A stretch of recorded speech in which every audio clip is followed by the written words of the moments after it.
And then later on, when the ship drives by the minefield, they decide to go a little bit faster, so the mines track behind the ship, and then they like stop short, and the mines get flung at the enemy ship, and they're like, oh, we used the mines to we like subverted the minefield or something. And I'm like, I kind of feel like that my time through all the Protestantism had me like collect a bunch of mines that I'm now throwing at different things that I don't like. I don't know, but Yeah, yeah, that makes sense. I went to a polytechnic school. I attempted to get a PhD, so I have a master's and everything. I'm a big brain, right? Big brain, yeah. I didn't fail my PhD. I quit it when I realized it was kind of worthless at this point in history. Base. I was like, what the hell am I gonna do? I'm wasting 4 years of my life for a degree that will do nothing. The world's just probably gonna be over by the time I'm done with this. Yeah. Yeah. I kind of agree about like young Earth creationism is that it's like clearly that's what biblical authors had in mind. They were not trying to hide some secret esoteric meaning in mythology. Like in medieval, I hate that cope. That's such a cope when people say like that. In it's like they were age, clearly meant what they wrote. Like everyone in the past believed that. So like if you're gonna be a hardcore Christian, you might as well just believe it too. Well, I go big brain in the sense that like time is relative, bro. That's just scientific fact. So there is in all likelihood some black hole in this universe, because time slows down from gravity. Gravity slows down time because space and time are the same thing. So there's almost certainly some gravity well somewhere in the universe deep enough that it literally is 6,000 years old. Therefore, young just Earth creations are proven. Do you accept? What? Oh no, I was just going to ask if you accept Robertson Genesis theory of like the ether and Neotychonic cosmology. There's a lot of words in that sentence that I don't even know. Do you believe in geocentrism? Oh, I like the sandwich geocentrist, but I can go into a long reason of why that is. I'm basically a geocentrist too, honestly. So how do you know if geocentrism is true or not? What's the metric? The only way, basically the only way is to like demonstrate the Earth is moving with the Michelson-Morley experiment. But even that's kind of like goofy when like motion between bodies is kind of a relative idea. Yeah. So, because not even the sun is stationary, right? It's going around the galaxy. Yeah. There is no state, like the idea of stationary versus still, like stationary versus moving is entirely relative.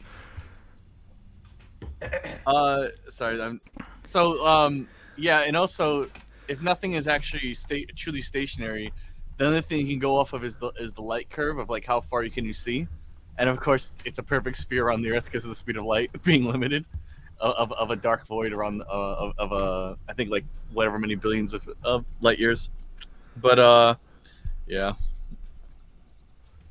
We are the center of the universe. Well. So the theory, the argument is that well, orbits make pretty circles. Oh, we're live now. So now I'm arguing about geocentrism. I mean, it's cold open. I can cut out the beginning if you want. Oh no, it's like a troll. I geocentrism I use as a troll. So like, the orbits. Well, why is it heliocentric? Because the orbits make pretty circles. Okay, so. But the circle is the bare minimum of energy conservation. Why? Because you say so. I mean, if I take the center point at the Earth, then whatever loop-de-loop-de loops that they make from the center of the Earth is the ideal stationary like zero energy, or like a circle is a perfect equal about, so there's no energy going in or out of the system. But, right. Like that's just assuming that a circle represents that. You don't actually know if that's true. And of course, it's not a perfect circle when you look at the galaxy. So what's going on? No, it's not even close to a perfect circle. Yeah. Yeah, it's like a spiral. Yeah, that's true. Well, anyway, welcome back to the Knights of Dissent show, episode 11. Today we have a incredibly devious individual. Yes. Very, very devious individual, Mr. Luthemplaer. Oh god, I don't know what. I think what that guy thought my name was back then was like Lutheran Impaler, like anti-Lutheran or something. I'm like, damn, I wish I thought about that. So your name is Ælþemplær, right? Yeah, I keep changing it. Because Yeah. I keep being indecisive of what I want it to be. I see you in like comment sections and mutual YouTubers, and I'm like, is that him or is that someone pretending to be him? Like, I can't. People have pretended to be me. It's actually quite annoying. At meetups and stuff in real life, people have said that they're me, and then someone has said, "Hey, you know, like the last time I saw you, it's like I didn't see you last time. Who's pretending to be me this time?" Hilarious. Which is great because I can always just say, "Oh, I didn't say that. The pretender said that." Yes, it's perfect.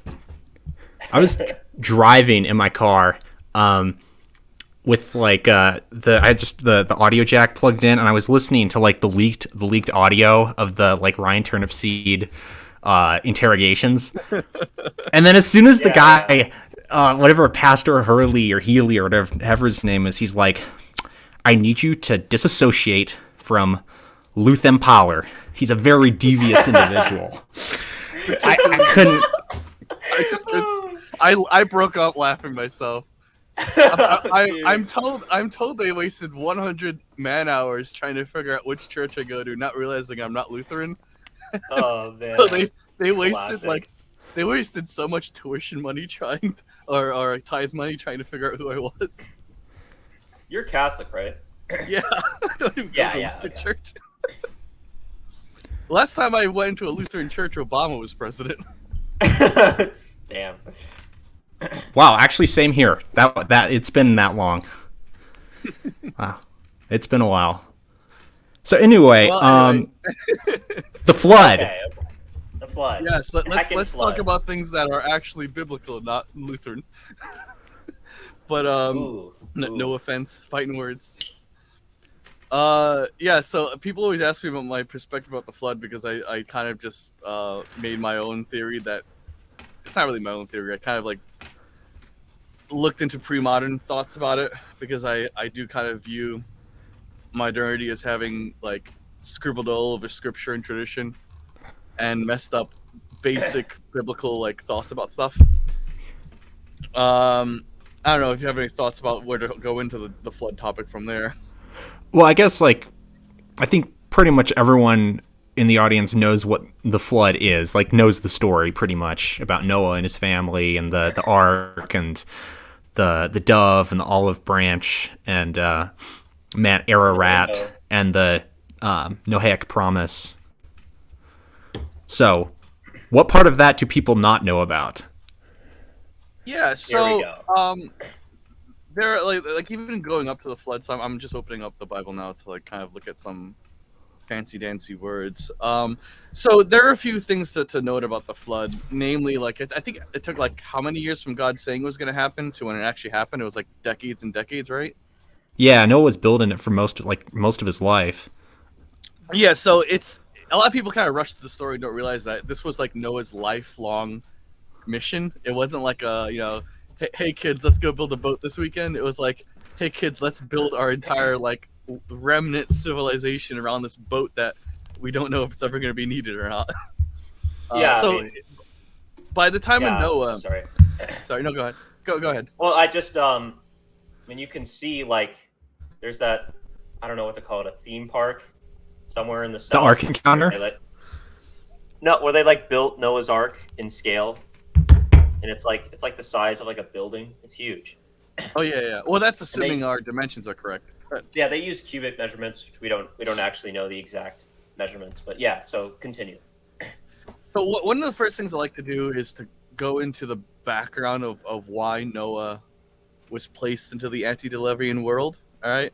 How many of you guys have read the Enoch book, the text, the Enoch? Like the Book of Enoch? I've read Enochian literature. Yeah, so it's part of the Ethiopian canon, and I think respected by some Orthodox canons, but it's mostly not known about in the West. People, you have these like losers who would be like, "Oh, the Catholic Church tried to hide it." No, it's because the book was in like ass backwards Africa. They didn't even know it existed. I remember looking when I was like playing around with being Lutheran. I was looking at a lot of Luther's perspectives of things, and I think at some point Luther remarks like a certain regret that the book doesn't seem to have survived to his time period, which means that he did not know that the Ethiopian church had it, which is interesting because, of course, Luther was familiar with some Ethiopian deacons who had visited him from Ethiopia. So I'm kind of stuttered, like I'm not sure how Luther didn't know about Enoch, or the Western Church in general didn't know about Enoch, but it doesn't seem like the Ethiopians brought the book with them when they visited on like various interdenominational missions. Because like even though they were divided, the different groups of Christians were still like regularly trying to keep in contact with each other, and so the Ethiopians were in contact with Rome, but Rome itself doesn't seem to have been well known about the Book of Enoch. Well, did they regard? Didn't Rome regard them as Nestorians and pretty much shun them? No, Nestorians are more Eastern. I mean, the Nestorians probably would have had a variant of Enoch or parts of it preserved in a different way. Nestorians are mostly extinct now, so I don't think they would have been in pretty good dialogue with them because there just weren't a lot of them left in the West. They went off into China, basically. The last remnants of Nestorianism died in Mongolia, if I remember correctly. I don't know for sure. I was actually off topic, but I was reading about a tomb discovered in West China, dated to the 1st century, that was Nestorian. So it's possible that the Christians were in China and within like the lifetime of the apostles. It would seem so, yeah, because like not necessarily east of the desert, like the Gobi Desert, but they're on the outskirts. There definitely was some Christian influence. But anyway, continue. Yeah, and then like by the year 400, there's like tombs in Korea and Japan, so with like kind of weird marks. But anyway, so this is part of Enoch. I can't do Roman numerals, so I don't remember what chapter this is. What is CVI? I don't know. I think that's like 59 or 51 or something. What is it? No, L is 50. C is 100, isn't it? That's 106. Yeah. 106? Okay, well, there you go. Sorry, I'm not good at Roman numerals. But it's the birth of Noah, and I want to read it because it's a good like context about like why Noah was weird, and Noah was born weird, at least from the perspective of like a bunch of brown desert people. And I say brown. I say brown because of how this text reads. Let me just read it. So it goes, and after some days, my son Methuselah took a wife for his son Lamech, and she became pregnant by him and bore him a son. And his body was white as snow and red with the blooming of a rose, and the hair of his head and long locks were white as wool, and his eyes were beautiful. And when he opened his eyes, he lighted up the whole room. And they were very bright. And thereupon he arose in the hands of his midwives, opened his mouth, and praised God. And his father Lamech was afraid of him, and fled, and came to his father Methuselah. And he said to him, I have begotten a strange son, diverse and unlike men, and resembling the sons of God in heaven. And his nature is different. Based area. Yeah, literally like Hyperborea. And his nature is different, and he is not like us. And his eyes are like the rays of the sun, and his contention is gloriously white. And it seems to me that he is not sprung from me, but from the angels. And I fear that in his day a wonder might be wrought on the earth.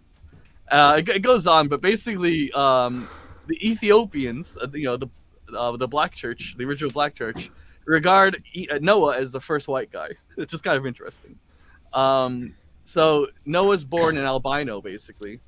I'm ready to convert right now.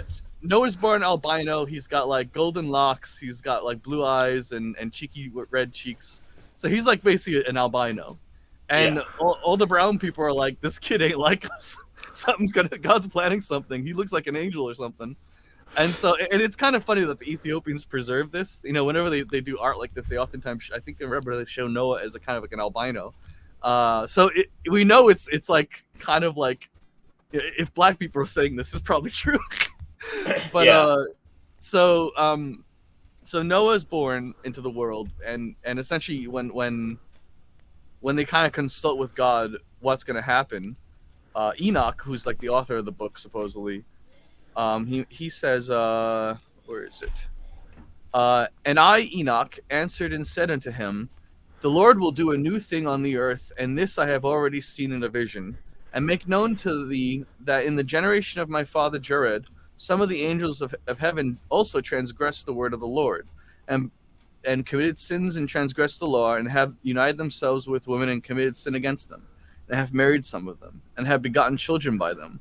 And they shall produce on the earth giants, not according to the spirit, but according to the flesh. And there shall be great punishment on the earth, and the earth shall be cleansed from impurity. Yea, there shall also come a great destruction over the whole earth, and there shall be a dulge and a great destruction for 1 year. And this son who has been born unto you shall be left on the earth, and his 3 children shall be saved with him, when all mankind and all the earth shall die. He and his sons shall be saved. And now make known to thy son Lamech that he who has been born is in truth his son, and call him his name Noah, for he shall be left to you. He and his sons shall be saved from the destruction which shall be sent across the earth on account of all the sins and all the unrighteousness, which shall be consummated on the earth in his days. And after that there shall still be more unrighteousness than that which was first consummated on the earth. For I know the mysteries of the holy ones.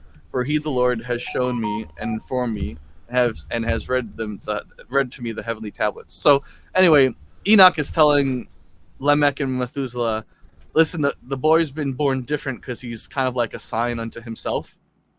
He's been marked. He's going to survive the coming destruction with his children. And, if you're like a guy who's like, oh, well, I don't want to die. Fun thing, actually. I forget if it's Methuselah or Lamech. If you compare the year he died, it is the year of the flood. And so some people have speculated I think it's Methuselah. People have speculated why Methuselah wasn't on the ark. Did he die in the flood? Did he die right before the flood? But people don't know. It's not really well known. Nonetheless, from this little book, if you want to consider it canon, so Enoch is born this like albino standout in the middle of the desert, and kind of has to build. So this isn't in the biblical canon. No, it's not really. Yeah, at least. It's not in the Western canon. It's part of the Ethiopian canon. It is considered canon to some. It just wasn't a book that was well known in the West. The conspiracy theories will say it was hidden or prevented from being in the canon. No, the West just didn't know about it really. Yeah, I find it interesting that it refers to literal intermarriage and procreation between angels and human women, and that would have been something the West probably would not have been a huge fan of. I know Aquinas didn't believe that actually happened. He thought it was like some kind of metaphor. I bounce them back and forth on the topic all the time. At this point, I'm just like, whatever. It's both. Yeah, because from scripture, you kind of do get the sense that angels don't have gonads, but they can also take the form of flesh. So do they have gonads when they take a human form? I don't know. It's not something I worry too much about. It's kind of confusing, at least until I get some more information on it. But I know where the Western view is more symbolic. The Eastern view is more literal. And the idea of a battle of giants before a great flood shows up in a lot of the regional religions. And the Greeks have the mythos of the great flood and the battle of the giants too. I think it's that's true. The battle of the Titans and stuff like that. And the Babylonians have the story also involving a flood where the gods get angry and strike down. In the biblical view, I think it's kind of interesting that they don't I've read the Babylonian and the older version, the Sumerian and Babylonian versions of the myth. And the really weird thing is that the gods don't seem to know the power that they're unleashing. They're don't realize how destructive the flood's going to be, and then afterwards they regret it. It's kind of weird. Why would you as a god not know your own power? And that being in the Babylonian tradition has always made me wonder if the biblical version explains it better. There were giants that were playing with powers they don't understand. They were called gods, but they were just weird things. And then when the destruction enveloped them, they were completely consumed. There's another text I'd like to. Well, if you have any other thoughts about from that passage, so Noah's born. He's like an albino. He stands out in the crowd. Any thoughts? Well, it seems to me that based on this text, the explicit purpose of the flood was to destroy. The reason why the flood happened was because of the intermarriage between angels and humans. Yeah, it does. It does seem to say that, doesn't it? And it seems like the purpose of the flood was to prevent like the offspring of those marriages from like doing something, like spreading out or taking over the world or whatever they were intent on doing. So, did the angels that breed with humans, were they like kicked out of heaven? Like, were they like Satan was and stuff, or no? So this is like part of the unknown factor. Like, was this the actual heavenly rebellion that Satan was part of, or did Satan already rebel and then start another one? It's kind of ambiguous. It's not clear. Okay, but God is not okay with angels like sleeping with humans or anything. God's not okay with race mixing. Okay. I could see Corey Ballard like using this to. I know. I'm not a fan of that. I'd probably end up marrying because I already am kind of mixed, so I wouldn't care. But the joke is that from the early part, God's like, you don't mix up. Yeah. Okay. So just for context, there's another section that's kind of really badass, actually. So there is a point in the lead up to the flood. The giants have taken over humanity, and they're ruling them like petty kingdoms and demanding like sacrifices and perverting like creation, basically. So later on in the story, actually, I think this is early in this. Enoch is not in a chronological order. It's like basically scraps of pieces of different stories put together in like it's more like a portfolio of stories than a single story. So in chapter 10, a lot earlier than chapter 100, it goes into what was going on near the flood and what was happening. And God is essentially handing out his marching orders to his angels, getting ready for the flood. It's kind of like a badass thing. Like he's handing his orders to his generals as he's getting ready to destroy the world. So this section goes. Then said the Most High, the Holy One, the Great One, spoke. He said to Uriel, the son of Lamech, he sent Uriel to the son of Lamech and said to him, "Go to Noah and tell him my name. Hide thyself, and reveal to him that the end is approaching, that the whole earth will be destroyed, and a deluge is about to come upon the whole earth, and I will destroy all that is there. And now instruct him that he may escape him and his seed, and preserve the generations of the world."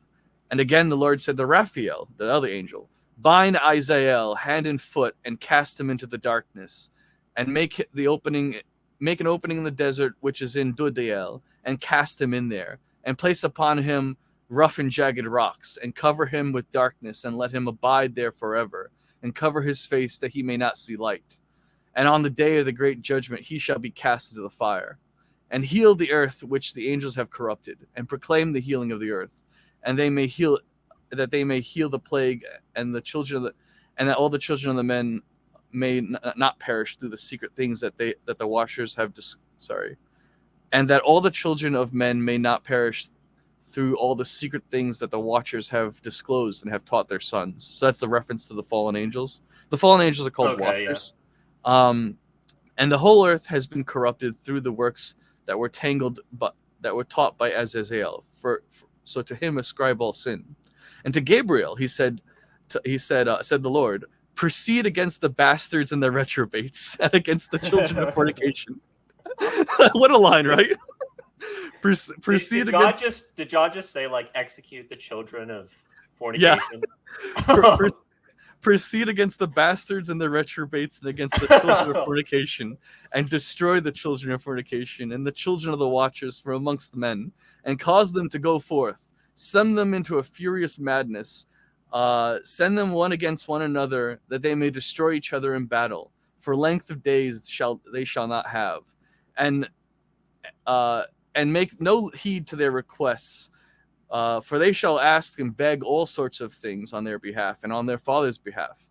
They have hoped to live an eternal life, and that each will live 500 years. And Lord said to Michael, "Go bind Semiyaz and him and his associates, who have united themselves with the woman, so as to have defiled themselves with them in their own cleanliness. And when their sons have slain one another, and they have seen the destruction of their beloved ones, then bind them fast for 70 generations in the valleys of the earth, to the day of judgment and the consummation till the judgment that is forever and ever consummated. That's such a badass line. Like send their sons to kill each other, make them watch it, and then bind them into hell. Yeah, that is Like God is like gangster right here. He's like, don't kill them at first. Make sure they see their sons going mad and killing each other. Then destroy Is this them. the earliest written example where we have all three of the archangels mentioned in the same passage? I think one of the earliest ones, yeah. Because I'm trying to think. There's Raphael in the Western canon is only mentioned in Tobit, unless he's not I'm mentioned a lot. mistaken. Yeah, Yeah. and he's associated with exorcism, specifically like rituals having to do with the exorcising of various demons. Yeah. Like in the Book of Tobit, Modeus. He exorcises Modeus by burning fish intestines. So, do the how did is it described like what caused the flood? Is it implied that like angels directly caused it, or Yeah, they break the firmament of the heavens and rain down the waters from above, and then they shatter the wells of the earth that the wells spring forth above. So it's kind of like flooding from above and below. It's like they like sent them into the room, and they're breaking up the floor and the ceiling, and everything's just falling apart. But like it's like basically God's handing out his orders to his commanders, like getting ready for the big Shirah. So like some of them are tasked with like capturing the angels that don't have bodies. Some of them are tasked with capturing their like embodied children that are corrupted humans. Some of them are tasked with telling Noah like time to go, get your people in the flood again in the boat because it's about to go. It's kind of yep. Oh, sorry, go ahead. Oh, but No. so if you were born like the bastard child of an angel and a human, are you just automatically going to hell no matter what? It seems like it. Oh, whoa. Okay. Yeah, God's kind of rough on this one, where it's like, yeah. He's not. I don't disavow. There are a lot of things that happen here because there are like attempts to understand why are there still Nephilim remnants after the flood. Some people wonder if some of the angels managed to get out or survive, or if they just became like spirits and came back into bodies after the flood. It's never really explained. But there are some like beings described as descendants of the Nephilim later on when the Jews are coming into Palestine and genociding the Palestinians. So anyway, like these are really good contexts from Enoch that basically show like, time to hit the road. The show's on. It's wartime. I personally really like that like part where it's like, when you come to slay them, they're going to be begging you for everything that they can find to avoid death. Don't listen to them. Like God's telling the angels, do not listen to their begging. It is one of the most badass scenes in like all biblical literature I've seen. Like when God just like, here are my orders. These are your orders. Follow them to the best of your ability, and come back to me when it's done. But yeah, I just wanted to create some of that context for the flood, where like we're looking at and there's a lot of stuff in Enoch which is interesting like that. But Enoch, yep. The context is like Noah's an albino, and like God gave orders to his angels and stuff like that to kind of get this show rolling, basically. Yeah. So Noah being albino makes sense why he's like hiding in his ark. He like literally can't be in the sun very long. Oh yeah. Okay. So he's kind of like Noah, hiding. Is Noah like a social outcast in the original story? Yeah, he does become something of an outcast. He's like the last remnant of Sethite civilization. So the general prognosis is that there were two civilizations: the Canaanites and the Sethites. The Sethites may have been in one interpretation, the Sethites are the holy ones who fell to breed with the Canaanites. In other stories, it's the angels that came down with, and in other versions, it's like the angels were inhabited the bodies of the Sethites. It's a lot of like finicky stuff I don't really understand. Yeah. Suffice to say, by the time Noah is building his ark, he's like the last survivor of Sethite civilization. The Canaanites have taken over what was the Sethite civilization. There's just Canaanites now, and then like this guy in the mountains who's an albino weirdo who like prays to this god and stuff. He's kind of like he's an Yeah. outcast. It's not clear how his, okay. I see. it's not clear how his sons found wives. It seems like his sons took wives from the Canaanites. It's not clear, because a large amount of Genesis goes down all the like traits and genes basically of the Canaanites. This is not the later on Canaanites like in Canaan. These are like Cain as in like the son of Noah, son of Adam. Okay, Cain. yeah. Different Canaanites. So the Cain civilization, it might have been where Noah got wives for his sons. It's not clear. What is known is that like Noah had 3 sons, and each of them did not get the same albino trait as Noah had. They got like different variants of it. So like Japheth got like mostly albino traits. Shem got some, and Ham probably got none. It's not clear. So what? I thought Cain wasn't like cursed. Cain was also cursed with wandering because he had murdered his brother. But he created like a bloodline and civilization. Yeah. And it's not clear where he okay. got his wives. Like, was he like kidnapping? Was he kidnapping his sisters? But how did those wives happen? It's not clear. Yeah. I like the that chick track, the chick comic, where it says like Cain moved to the land of Nod and married one of his sisters, died in his sins and went to hell. Today there are many men like Cain. It's one of my favorite chick tracks. Yeah. Well, yeah, and so Cain's always this. Cain basically founds a civilization east of Eden, I think, and then Adam and Eve are like making.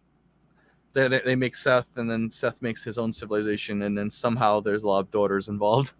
Kind of gross, but sorry, I'm just gonna cough real quick. Okay, I'm back. So at that point, the flood's starting. The water's breaking, the angels are breaking the ceiling and the floor of Earth, and the world's ending basically. And so in that time. Yeah. Noah and his wife, his sons and their wives, they go into the ark with 2 of every animal. It's not actually only 2 of every animal. People forget the fact he brought 7 of every unclean animal and only 2 of every clean animal.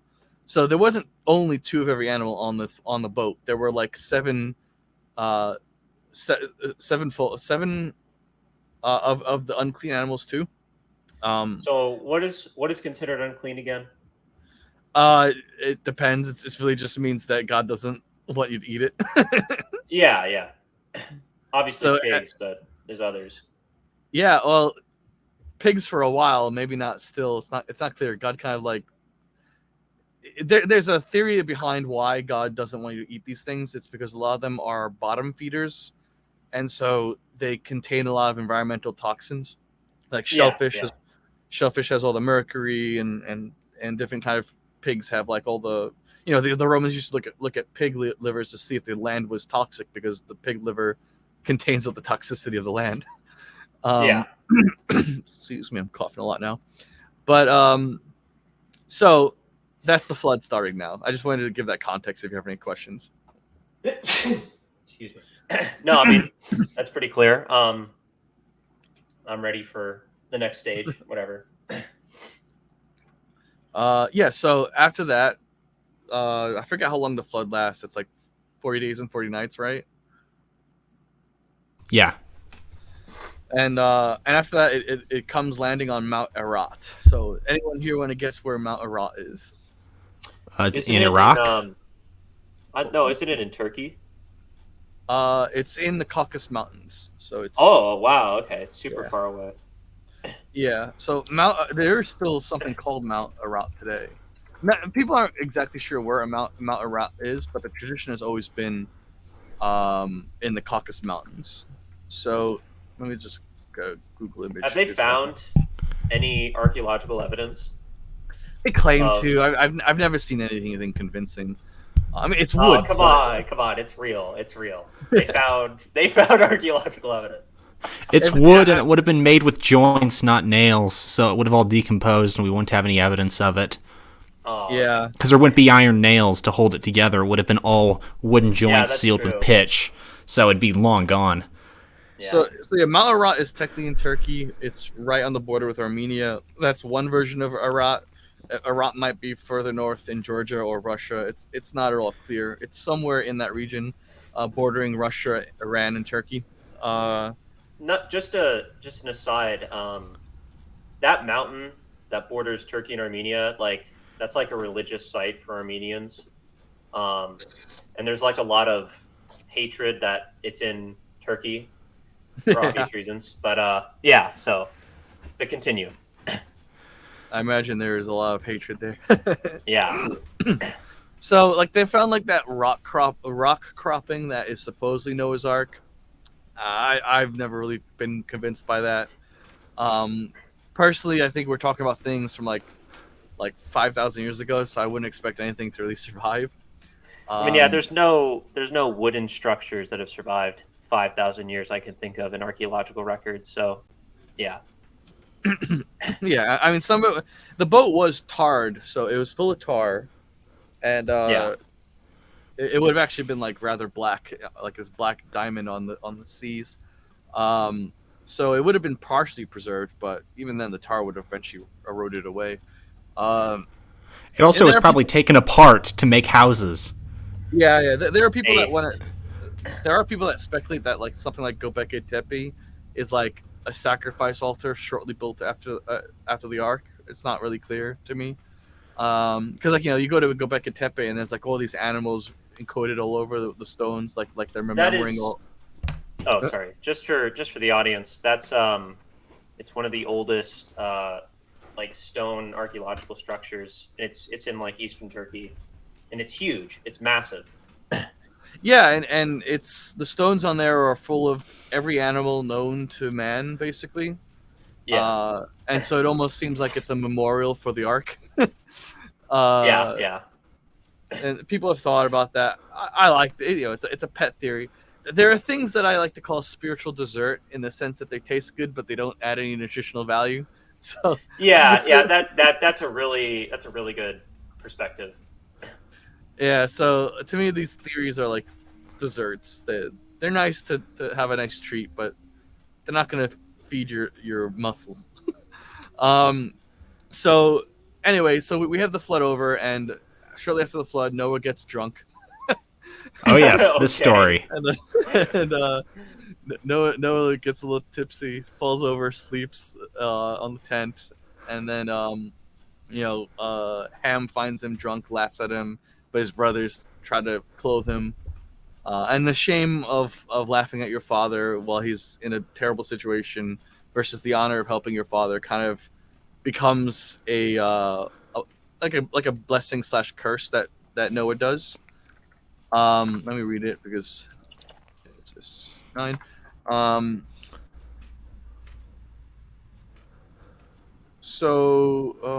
The Bible Gateway has started to put ad blocker alerts on here. Oh, worst thing ever. Over. It's over. It's so over. So Noah is angry when he comes to from his drunken stupor. Noah's like hiccuping, stuttering from all the alcohol he's had. He's like, "Oh, fucking kids," and he goes, "Oh, curse be Cain, the lowest of slaves will be your brothers." Will be to his brothers. It's like he's like this drunk old man, just like suicidally depressed guy, saw the world end. He's like, "Fucking kids tipping over me when I'm drunk." And so he curses Ham with curse. It's interesting. He doesn't curse Ham. He curses the children of Ham. This begs the question if the sons of Noah had already had children by now. Had they had children on the ark or something? Like, how does Noah know the son of Ham's son before he's born, right? So Noah says, "Cursed be Canaan, the lowest of slaves will he be to his brothers." And then he also said, Praise be the God of Shem. May Canaan be the slave of Shem. May God extend Japheth's territory. May Japheth live in the tents of Shem. And may Canaan be the slave of Japheth. So this drunken utterance, because again, it is spoken while he's like having a hangover, and it's kind of almost self-contradictory, because at one point he says Canaan will be the slave of his brothers, and then later on it's like, no, he'll just be the slave of Japheth. There's a lot of like weird parts of this text, but in essence, Canaan will be a slave to his brothers. Japheth will be an expansive people with territorial desires, and Shem will be in his tent, administering to the god of Yahweh, basically. So in essence, this drunken stupor is creating a social hierarchy with a slave, a priest, a warrior. He's basically naming the castes of early civilization. And in that essence, we have the idea that Ham's children are kind of destined to be slaves, which in history plays out pretty accurately, unfortunately. And sorry, whose children? Ham's children. Okay, who are the children of Ham in history? Probably the Africans. Oh, okay. So yeah, well, yeah. So Canaan, it's an interesting thought. So there's the pure reading of this that blacks are meant to be slaves and whites are meant to conquer, and then Jews are supposed to be priests. Of course, there's the realpolitik reading of, well, the Jews aren't great priests, so therefore everything else kind of breaks down too. But there's also the idea that it is, of course, a curse, and curses are meant to be cured. Nonetheless, though, I read it in the old classical style, in the way that every curse has a blessing, every blessing has a curse. These things are like kind of mini covenants unto themselves. So yeah. if Ham's children disrespect their fathers, their sons will become slaves. If Japheth's children honor God, their offspring will become great warriors and rulers of the world. And if Shem honors his God with the tent, he'll be a priest of the nations. But most importantly, that last line, may Japheth live in the tents of Shem, that is a known idiom in the Middle East.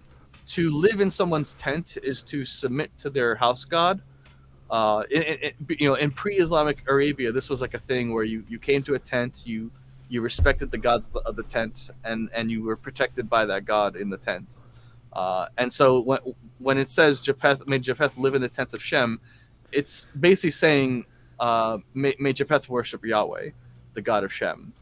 And if he does so, he'll be granted this expanding territory over the world. So in the grand course of history, I would say this has seemingly worked out. When Africans disrespect their fathers, they often end up being slaves. When Europeans submit to God, they often end up ruling the nations. And when Jews are faithful to the tent, they often administer to the nations. But of course, on the flip side, when Ham does honor his fathers, he usually becomes free. When Japheth disrespects God, he usually loses his nations. And when the Jews disrespect the command to maintain the tent, they're often exiled and sent out of the tent. So in the grand sense of history, these things seem to have played out. This seems to have been a true testament to history since Noah, at least from what I can tell. It has often been the case that Ham's children have been enslaved because of disrespecting their fathers. It has often been the case that Japheth's children have lost their nations when they disrespected their gods or God himself. And it's often been the case that the Jews have been exiled when they become corrupted. So as a result, I would say that this is a pretty accurate outline of like the hard reality of history that can't be changed. It can be, it can be moderated, like Ham and his offspring can respect their fathers and avoid slavery. Japheth and his offspring can respect God and avoid losing their nations, and Shem can avoid being exiled by honoring God. These things can be like, it's kind of like a covenant in the sense that like you can avoid the punishments, but when you get lazy, these things come at you hard. Yeah. And if I'm not mistaken, in antiquity, the Hittites, Greeks, and the New Kingdom Egyptians were all regarded as Japhethites. Am I wrong? On and off. So the Hittites are regarded as Hamites, but members of that empire, like the Luwians, are Japhites, Japhethites. I can't pronounce the word right. So like a lot of times these empires arise and they're multiracial. They conquer multiple tribes. Some of those tribes will be Japhethites. Some of them will be Hamites. Some of them will be Shemite. They're not like pure-blooded structures. Oftentimes Greeks were actually. If we go into the next chapter, actually, and we look at the sons of these children, we do kind of see a lot of familiar names. Like, Hamites' children include Cush, Egypt, and Canaan, which are like well-known African and Middle Eastern kingdoms. The sons of Japheth include Javan, which in Greek is pronounced Ion, which is one of their Greek gods. And Japheth, of course, is also a titan in Greek mythology called Ipeth.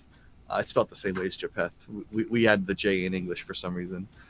So a large number of these, a large number of these characters appear in the pantheons of neighboring kingdoms. Again, like a lot of times you see, what's the one I was looking at before? Like there are familiar names in India, like Shiva and Rama, right? These are like obviously Hindu gods, and those are sons of Kush.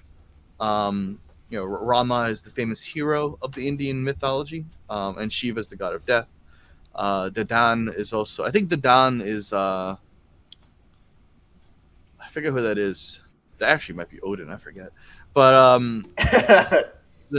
there are a lot of characters in the genealogies that show up in the in the like pantheons of other nations. And so you could argue that like what the Bible's trying to do is understand the gods of their neighbors are ancient kings that were great men that were trying to honor this covenant that Noah had, and then one by one they kind of like decayed and fell apart and stuff like that.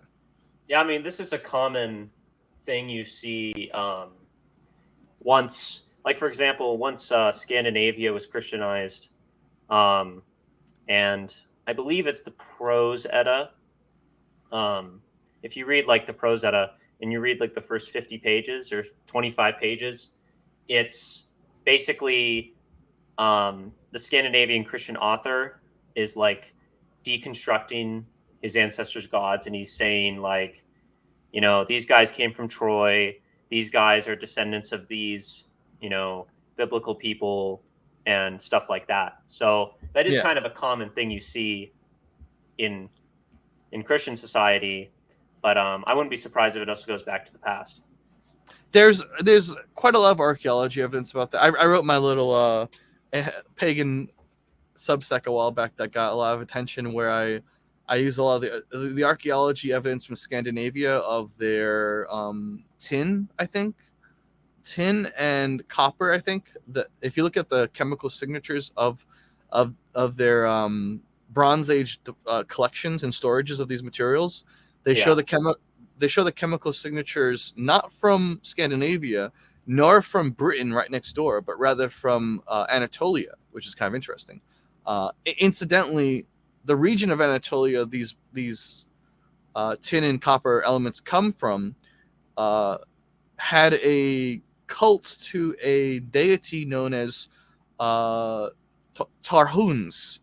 and Tarhuns' symbols were a hammer and lightning, and it's spelled like Thor, basically, like it's like an abbreviated form of Thor is an abbreviated form of Tarhuns. So you're saying that they're bronze weapons that we find in archaeological caches.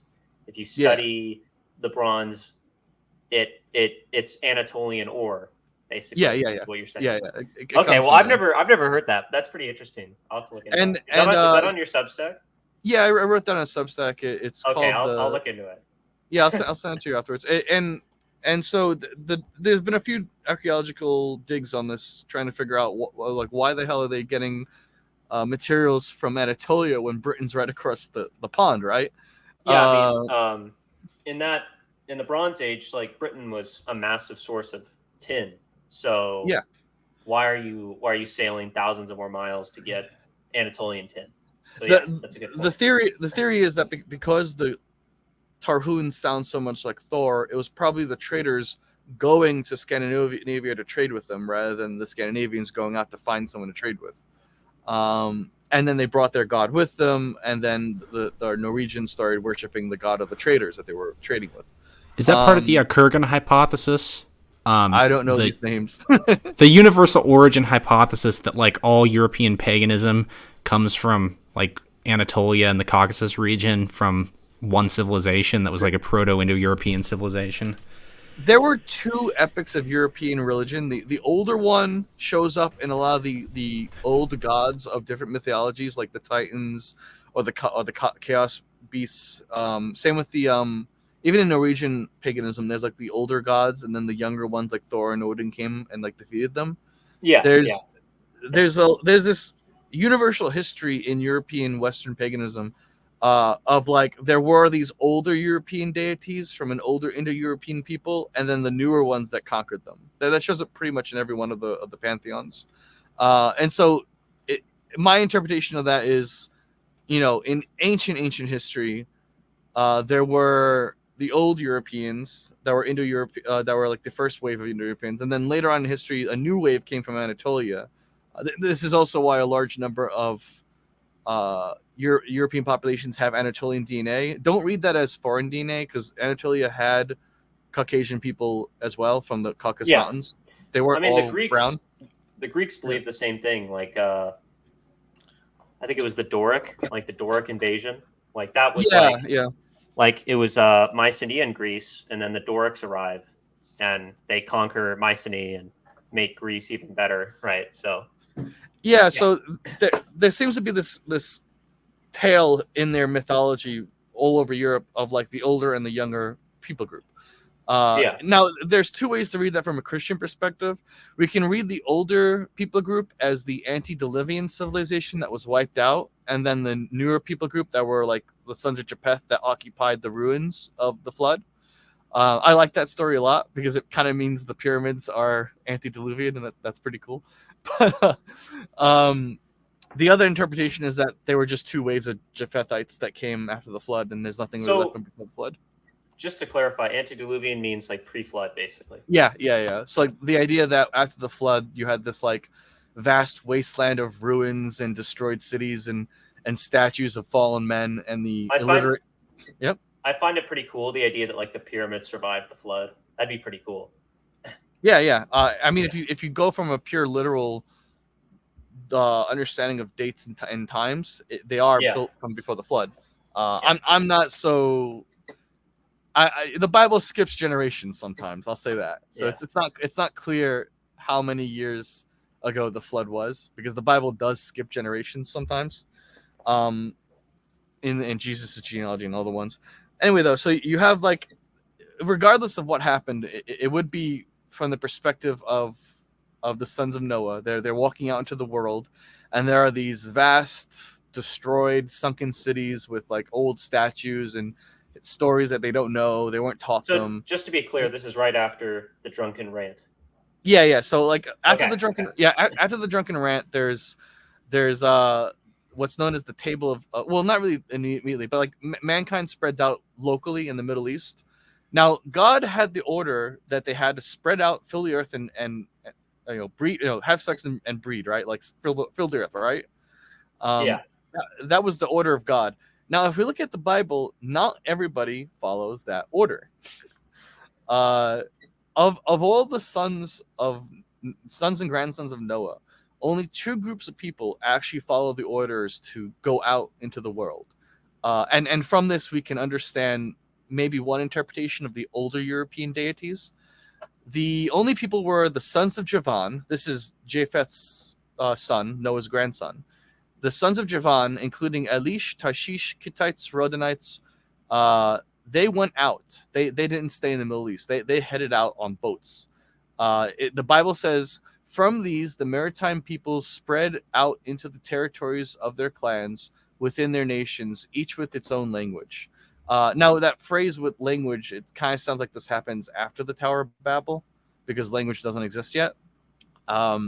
So depending on how you interpret that line, each to their own languages, this is either immediately after they're born or later on after the Tower of Babel. Regardless, the Bible says that the Javan, the Japhites, the Europeans, they are one of the people that are loyal to God's call to spread out into the earth, and they don't stay in the Middle East. They go out.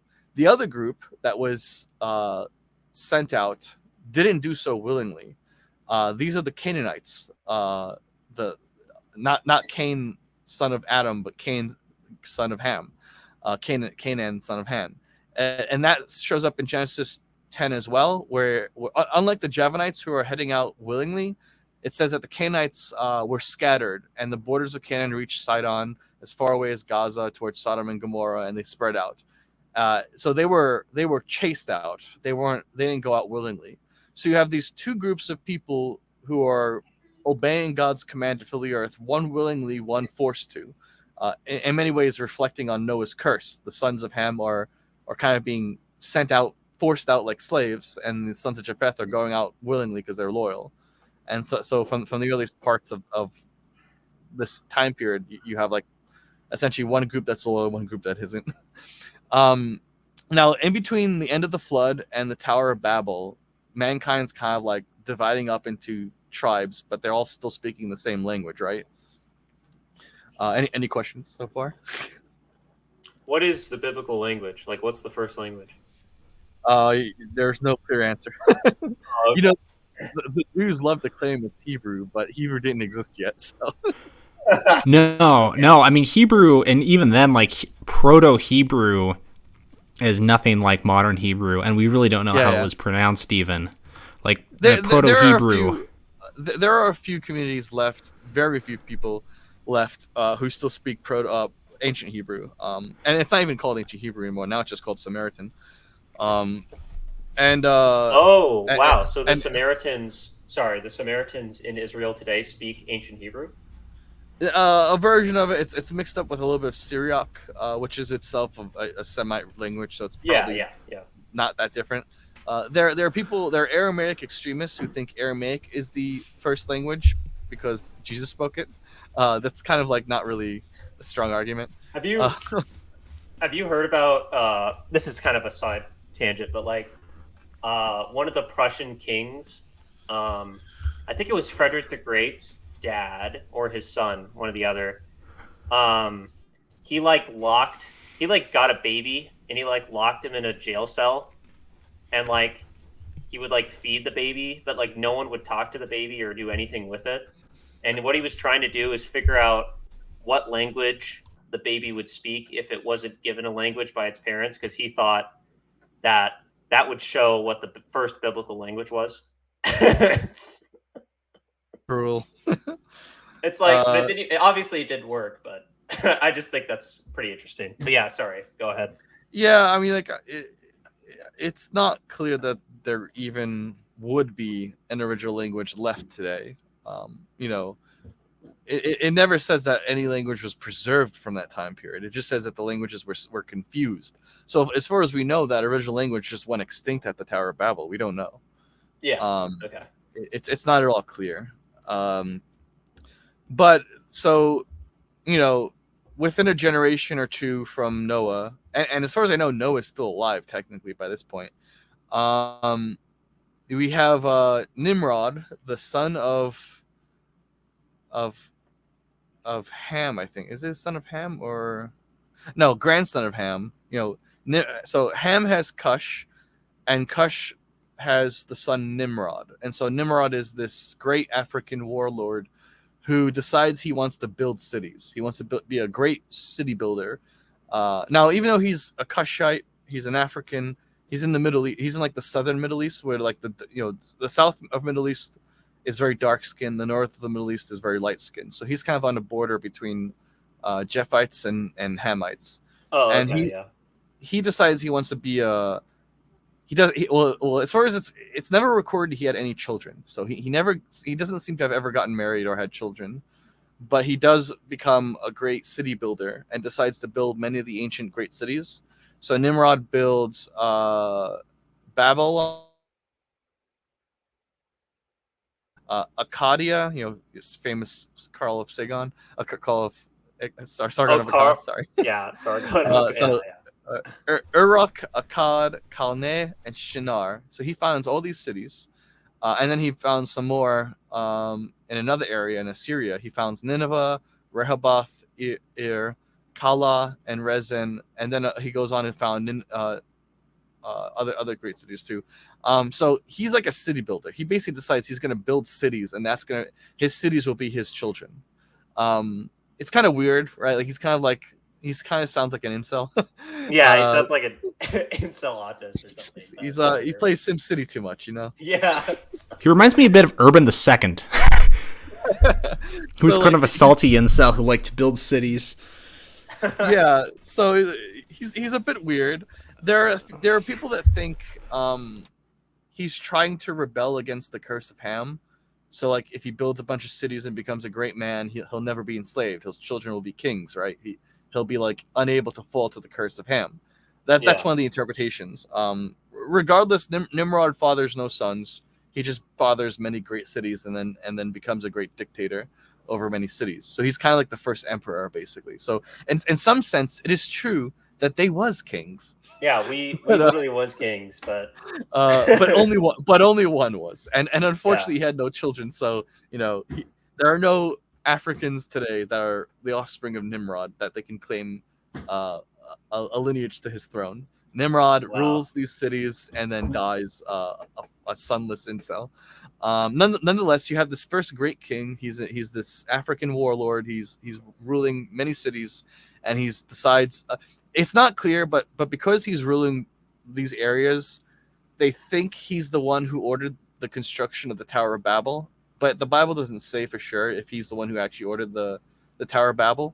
He is king over the city that will eventually rule Babel, rule the tower. But it's not clear if it's the same.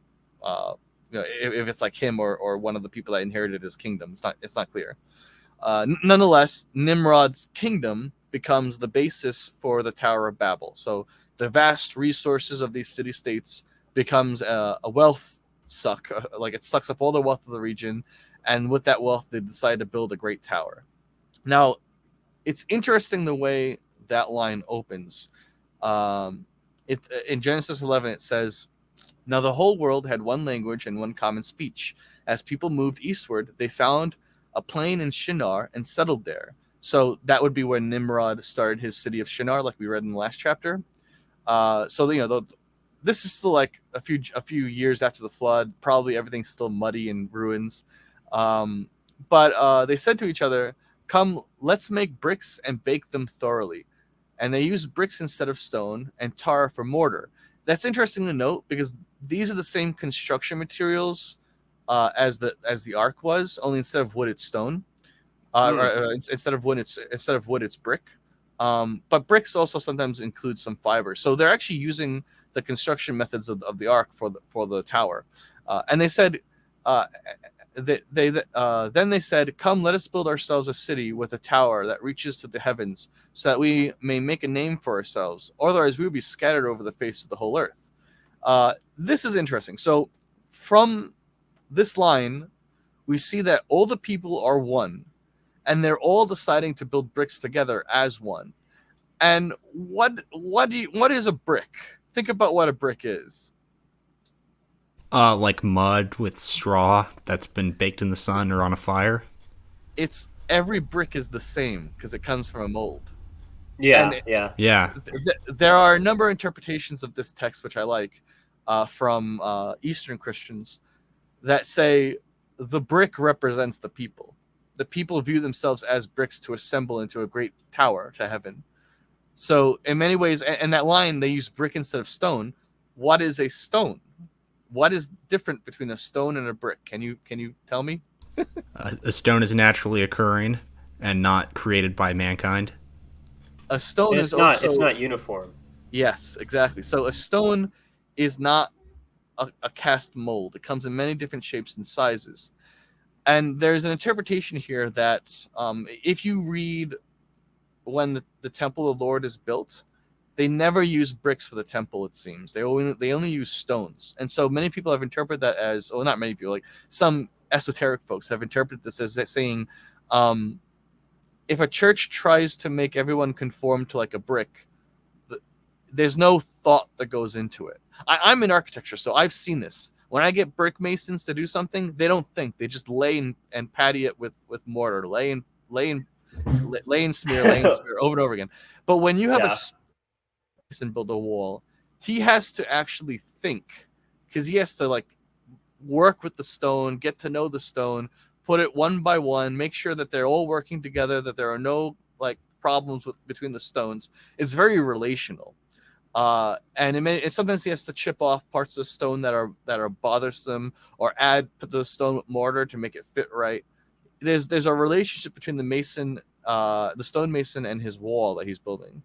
The reason why the temple of the Lord uses stone while the Tower of Babel uses brick is because God wants to have a relationship with his creatures, whereas Nimrod just wants money. He just wants power. He doesn't give a shit. Just lay them bricks, boy. Keep them coming. And this is one of the, I really like this interpretation because, again, I'm in architecture. I've seen this in the way men work with these materials. There's a lot to learn from this and meditate on. So we can imagine Nimrod from this text. We understand how Nimrod rules his kingdom. Homogeneous globo homo. He is the first globo homo king. And so he's basically just having all of his people speak one language, make one task, do one thing together, united, always and always and always. He's this like basically this like globo homo king. And the text goes, now the Lord came down to see the city and the tower the people were building. The Lord said, if as one people speaking the same language they have begun to do this, then nothing they plan to do will be impossible for them. Come, let us go down and confuse their language, so they will not understand each other. So the Lord scattered them from there over all the earth, and they stopped building the city. That is why it is called Babel, because there the Lord confused the languages of the whole world. From there the Lord scattered them over the face of the whole earth. And so from here, we remember from the previous chapter that Canaan's children were scattered forcefully. That's this. Javan's children, Javan and his children, the sons of Japheth, they apparently left willingly and even eagerly to go make a name for themselves out in the world. And so we basically have a story here about like the first global homo king trying to build his monolith gets stalled by God by creating diversity. So the Japhethites they'd already left by the time the tower was being built and Nimrod was building his cities. Clear. Yeah, it's not clear. It is clear that Nimrod, the Hamite, or the Cushite from Ham, he is ruling this city. He is building these cities. And when you build a city, you're not moving. You're not filling the earth. You're stationary. So in many ways, by Nimrod doing this, he's rebelling against God. But the Japhites and the Yavanites that came from Japheth, they also had their own languages, as we saw in the previous chapter. They went out by boat, each their own language, basically. So it may be that the Japhites were in the city and then decided, nah, man, we're going to follow God. Or it may be that they had already left and then just had their languages confused along the way. It's not clear. It's not really clear. Huh. I like to think that like the Proto-Indo-Europeans were riding around in chariots, and then like out of nowhere they just start speaking Proto-Indo-European, and they're just like, what? Whatever. Yeah. So there is a thought because Mount Ararat is on the Caucasus Mountains. If Japheth's sons went north, then that follows the Pi migration, right? So it basically follows the migration routes of the Pan-Indo-European people. But that was the Japhites. His son, the Javanites, appear to have gone into the Mediterranean to found coastal cities. Because the Javanites, the Ivanites, they found Greece. They're Ivanites in Greece. But they're also sea people, and so they may have gone out to settle like Rome, Spain, Britain, and other areas by boat. Do you think that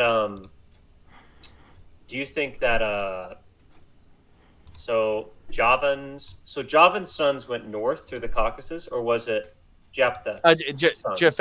Japheth went north, it seems, because he's not really present. He's not really present in these stories in the Middle East. Okay. There's a good photo there of Pi. You see how some of them came back to the Middle East later on, and they became the Anatolians. Yeah. Okay. So, and the thing is that west coast of the Black Sea, there are ruins there older than Göbekli Tepe, various temples and sites like that. I've been told that the first Indo-Europeans had a fire sacrifice system that sounds very monotheistic. I haven't investigated this. I want to. I've never heard that, but like one thing I'm curious about is, do you think Javan's ancestors were the pre Indo-European Europeans, or no? No. Japheth's children would have been the pre Indo-European. Because when the Indo-Europeans conquered Europe, there were Neolithic peoples there. Yeah. So the Neolithics are Japheth, and then the Indo-Europeans are Javan, his son. Giovanni. Later on. Okay. Yeah. Okay. They come later on, because the Yavanites go by boat. They go all over the place in forming settlements, but they don't really go inland. Inland are mostly Japhites, the original older people, and then the sons kind of stick to the coast. They're probably both meeting each other along the way, but they become very populous in Anatolia and have a second wave into Europe. But the connotation in the Bible are that the Javanites stayed to the coast by boat. They founded city-states, and then his older kin, his father, the Japhethites, I can't pronounce it right. They became more of the inland people, the farmers, the hunter-gatherers. They weren't farmers yet. Are they the Germanic? Like are they like the Germanic people? Like, is that the idea? So the original word for a Germanic people is ironically Ashkenazi. Ashkenazi Jew translates to German Jew. So they called the Germans Ashkenazes, and in a weird twist of fate, the Jews have inherited that name. They kind of stole the name from the Germans. That's funny. Ashkenaz is considered a son of Gomer, who, Gomer. They were kind of like the northern people. I think Gomer is considered like Armenia, Georgia, Russia, and then Ashkenaz is the later on the Germans that came later on. Rifath and Tagarmar are like names that show up in Roman history of the German people. So these were like names that the Romans had as well. I think they're like Belgae people or something like that. I forget. The sons of Javan. That's like the youngest son of Japheth. They're like Elisha, Tarshish, Kittites, and Rodanites. These are names for like Cyprus and Crete. Okay, I see. Okay. And that makes sense. Yeah. Although there is the line, one of the sons of Japheth is Tyros, and Tyros might be the origin of the Etruscans. I'm not sure. They were like Macedonian, Northern Balkan peoples. They might have become the Etruscans. They may be someone else, because the Etruscans didn't call themselves Etruscans. That's a name that the Romans gave them. Anyway, though, that's a lot of autism. Yeah. The crux of the point is the Bible seems to indicate that there was like a older group heading north of the Caucasus Mountains that spread westward and eastward, like we have on the graph in the image here, and then a younger group that went into Anatolia, Greece, and then kind of took the Mediterranean waters and coasts to settle some areas. I had to make a diagram of this eventually. Yeah, that'd be pretty cool if you made like a diagram. So as the migrations went up into Northern Europe, they're encountering Neolithic people who, if I'm not mistaken, they're descendants of like Cro-Magnons. Like, yeah, that's the archaeological claim is that they were like Cro-Magnons had been there for eons, and then the Indo-Europeans came in and like conquered them basically. I mean, in that sense, the Cro-Magnons were like these like bulky big boys that like hunted and gathered, and the Indo-Europeans were slightly smaller manlet people that became like Romans and stuff. So whenever you see like a Norwegian Giga Chad 7-foot guy, you can know he's like a Cro-Magnon. And whenever you see like a short hairy Italian, you know that's an Indo-European. No, complete disavow. Maybe it's the other way around. Maybe I'm getting it wrong. Well, yeah, because the Cro-Magnon people, they would have been intermixed with like Neanderthals. They would have had like super. No. Yeah, I got it backwards because it was the Indo-Europeans that were drinking milk and getting giant, right? Yeah, come on. Like, what's going on? I got it backwards. You're right. Okay. So let's kind of go back to Noah. So basically, all of his sons have now scattered right after the Tower of Babel happened. So what happens now? Well, at that point, the story kind of concludes the like ancient peoples, and it goes into Abraham's story. So it's kind of like more the story of the origin of the Jews. But that's mostly the story of the flood epic of like the origin of nations and peoples. It's known as the Table of Nations, and there are 70 nations named. I think 70 or 71 nations named in that text. So in some sense, the Bible says there are 70 races, each with their own language and lands that they have as a homeland. There are stories in various traditions, not just Jewish traditions, also like other traditions, of like the gathering of Japheth and Ham, and they like drew up a map of the world and decided to divide it basically. I could probably find the text. I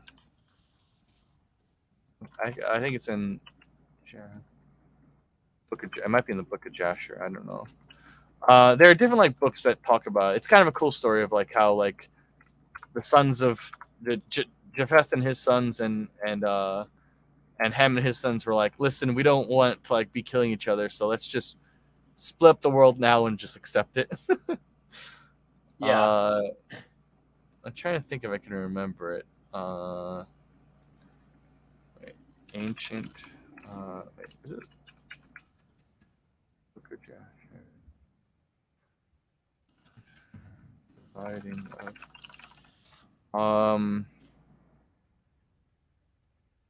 I think I found it. Yeah.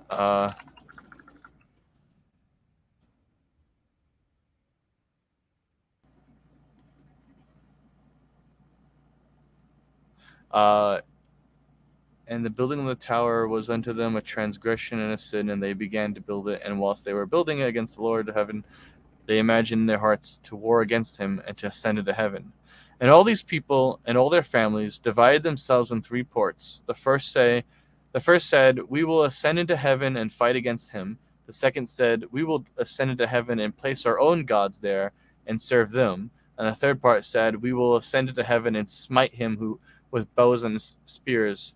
And God knew all their works and all their evil thoughts, and he saw the city and the tower which they were building.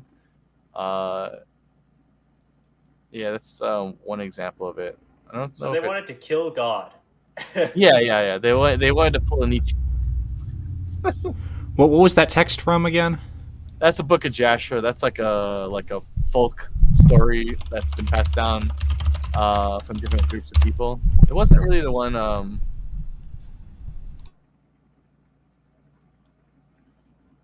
Where is it? Oh man, I wrote this down like a week ago.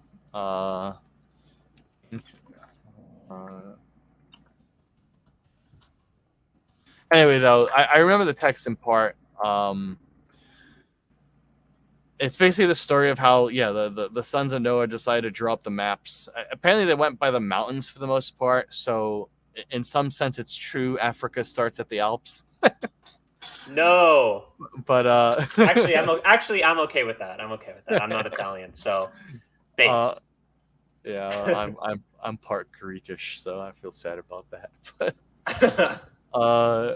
no, but like there were a bunch of divides that happened, and so there's some references into the Bible in Deuteronomy. What it says when God Most High divided up the nations, when He divided up humankind, He decided the people's boundaries based on the number of their gods.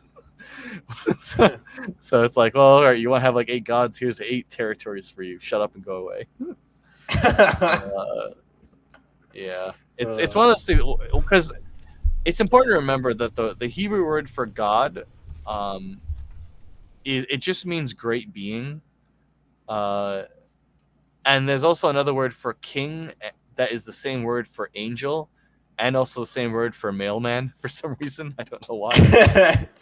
Okay. So in the Hebrew-speaking word, when you say gods, you're just saying great beings. They don't necessarily have any divine connotation. There was a special way to regard God the Creator, but the language doesn't translate, or at least we haven't translated that language tradition very well into English.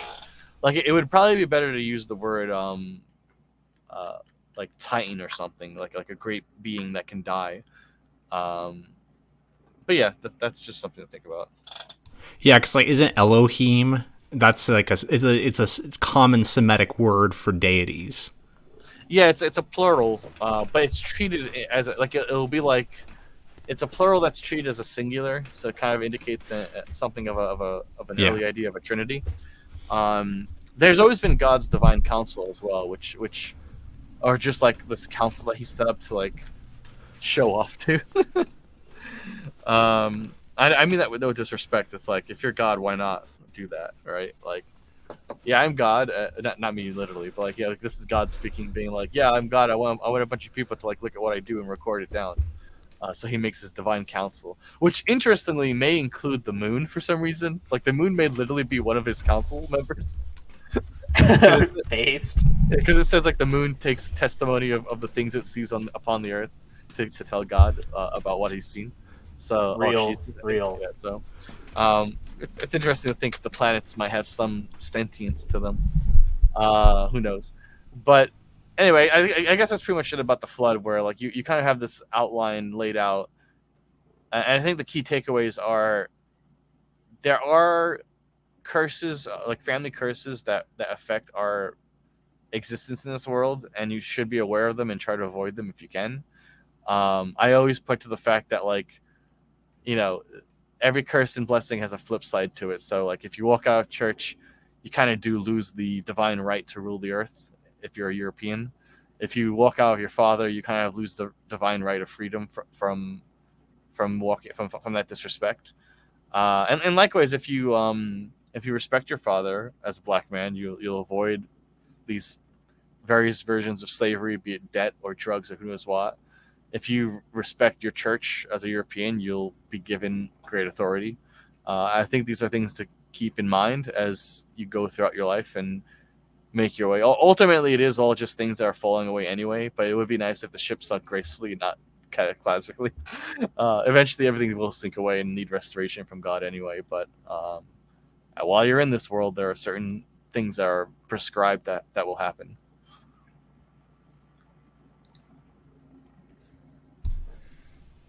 I mean, that's pretty cool. I like it. I think it's interesting. That's for sure. Yeah, I always. Yeah, sorry, go on. I mean, I just. Never mind. You go ahead. No, I always encourage people to just read history and ask. I mean, does this story align with what's been found in archaeology? And so far, to me, it has aligned. I mean, have you found, like, is there archaeological evidence of the Tower of Babel? The Tower of Babel itself, maybe. It depends on what you like. There are people that want to say it's a ziggurat from the Babylonian tradition. Like no clear dimensions are given in the. I don't think any dimensions are given in the scriptures. There are traditional understandings of the Tower of Babel being like a city-sized, like a giant, like Half-Life Citadel kind of thing. Yeah. Okay. Babel, Baghdad, the city of Baghdad, which is built like near old Babylon. These are cities that they've been rebuilt multiple times, and so there's multiple sites of where Babylon was, where Nineveh was, or like the city got flooded and was rebuilt like 2 miles down the road. So like you have multiple layers of archaeology of where these cities were as they like migrated across the river, down the road, stuff like that. So Baghdad near Babylon used to have a circular plan. It was like a circle. The city wall was perfectly circular, and the city was built on a giant like circular foundation. Supposedly, the king of Baghdad built that foundation in 6 months or something, which seems kind of ridiculous to me. Like, how did you build Yeah. how did you build a 2-mile wide brick foundation in 2 months? That seems a bit sus. I don't even think we could do that today. So Yeah, and that's, I mean, it was like, I forget, it was like, it was very quickly done if you look at how of the time. So maybe in my head canon, I'm like, did they actually build that foundation, or did they find it, right? This like 2-mile wide circular foundation. Okay, yeah, yeah. I can probably let me find a link to it. I can probably find a link, an image of it.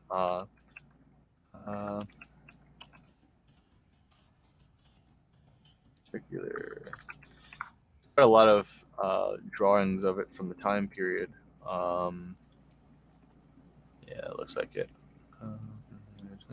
Yeah, I'll post this in the private chat. But like, that's an example of old Baghdad's circular plan. It was originally called the Round City, and so people have wondered how the hell did they build this giant round foundation.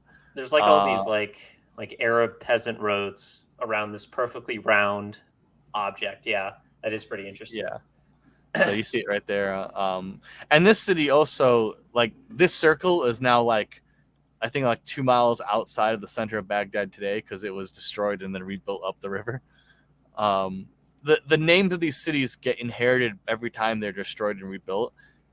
We in the West, we kind of have this idea that you rebuild the ruins of the city, right? In the Middle East, it's more like, oh, that city got destroyed, we'll just take the name and build a new city 2 hours north journey. Yeah. So you have these like mobile cities, basically. If I look hard, I might be able to find where Baghdad is today versus the circular city and what's left of it. So I was just thinking about what I was trying to express, but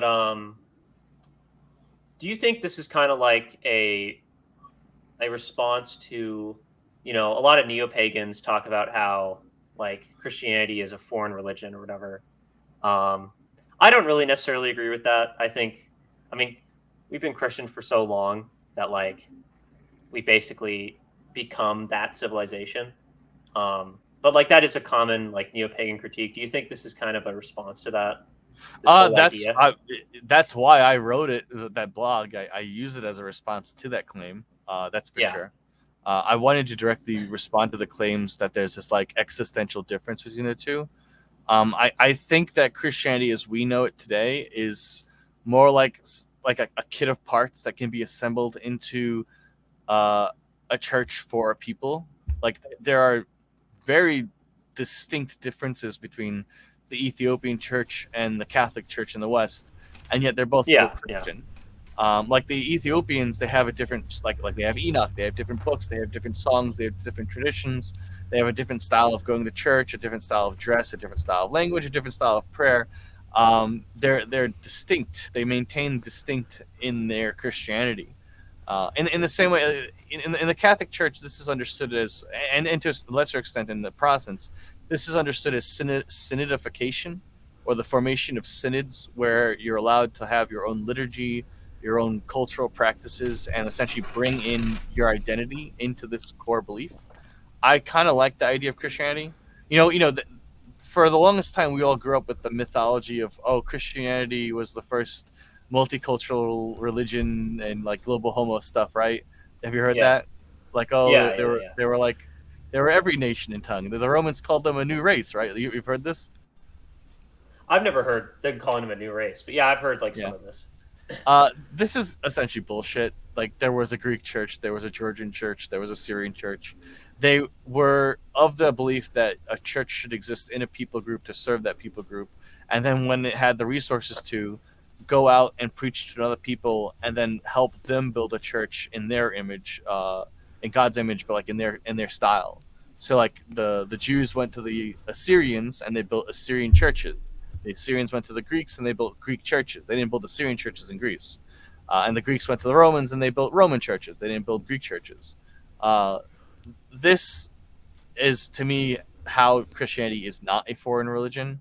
That, and also when I read a lot of the ancient pagan writers, they seem to be touching on an idea of monotheism from time to time. I will say, like, I don't think polytheistic religions really exist. I know this is weird, but No, it's not. I've heard it. like from my study of Norse paganism, like Norse paganism has a higher deity atop everything. So it's not mentioned a lot, but like it exists. It's mentioned in a couple sources we have. Sort of like the Brahman in Hinduism. Yeah, I mean, probably something like that. But I just don't. I agree with what you're saying, basically. Yeah, I think the way to approach pagans is to like acknowledge that their gods were ancient great people. Like I'll post my article for you to read later on in the private chat about paganism on Substack. But like the Bible seems to construct the argument in the way that those ancient gods weren't gods, but they were still great men. They tried their best. They lived great lives that were commendable and recorded because they were great. If God decided to empower them in some divine strength, like he did with various prophets and priests in the Old Testament, that's completely okay. Like, why wouldn't he? He's done that plenty of times already. And as I've read a lot of the Stoics, I've seen this understanding. Like the Stoics and also the Greek philosophers seem to be trying to preserve some ancient monotheism from the city-state polytheism. I think it was Aristotle who famously said Homer is who taught us to lie when he was talking about the Iliad and stories about the gods. So he was kind of like doubting the gods a little bit. Other times he's talking about the gods as they were real people, but when he talks about Homer, he seems to have a grudge against Homer. I don't know. It seems to me that the traditional understanding is that the gods were basically great kings with divine rights that may have had a few miracles happen, and then they died like any other man. Yeah, that is basically the Christian perspective on the European pagan systems. Yeah, and even to some extent, branches of philosophy within the pagan system.